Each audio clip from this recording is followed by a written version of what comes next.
미술사상 가장 끔찍한 그림이 있습니다. 한 남자가 침대 위에서 목이 잘리고 있어요. 칼을 쥔 건 두 여자. 한 명은 머리를 짓누르고 다른 한 명은 도살하듯 칼을 밀어넣습니다. 이 그림을 그린 사람은 22살 여자였습니다.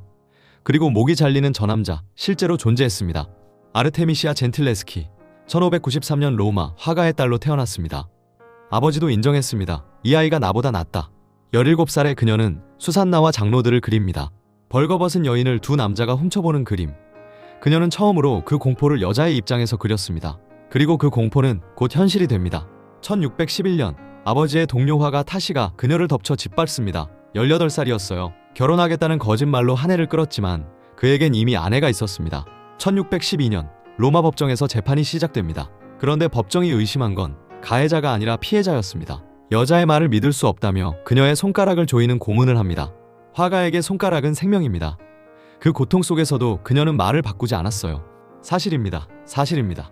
그리고 타시를 똑바로 쳐다보며 말합니다. 이것이 당신이 내게 준 반지군요. 이것이 당신의 약속이군요. 타시는 유죄를 받지만 추방형은 끝내 집행되지 않았습니다. 법이 해주지 못한 일을 그녀는 부스러워합니다. 홀로페르네스의 목을 베는 유디트, 적장의 목을 벤 여인을 그립니다. 같은 장면을 카라바조도 그렸습니다. 그런데 두 그림은 완전히 달랐어요. 카라바조의 유디트는 겁에 질린 소녀, 몸을 뒤로 빼고 마지못해 칼을 댑니다.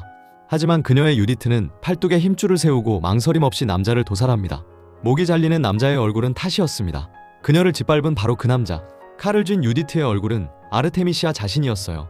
법이 못한 복수를 그녀는 그림 속에서 영원히 끝냈습니다. 그녀는 1616년 피렌체 미술 아카데미 최초의 여성 회원이 됩니다. 유럽의 왕들이 그림을 주문하는 거장이 됐어요. 그런데 죽고 난 뒤 그녀의 그림들은 남자들의 이름으로 둔갑합니다. 그렇게 400년간 한 천재가 통째로 잊혀졌다. 이제야 그녀의 이름으로 돌아오고 있어요. 손가락이 으스러져도 진실을 말했던 여자, 아르테미시아 젠틀레스키. 잊혀진 천재들 구독으로 함께해요.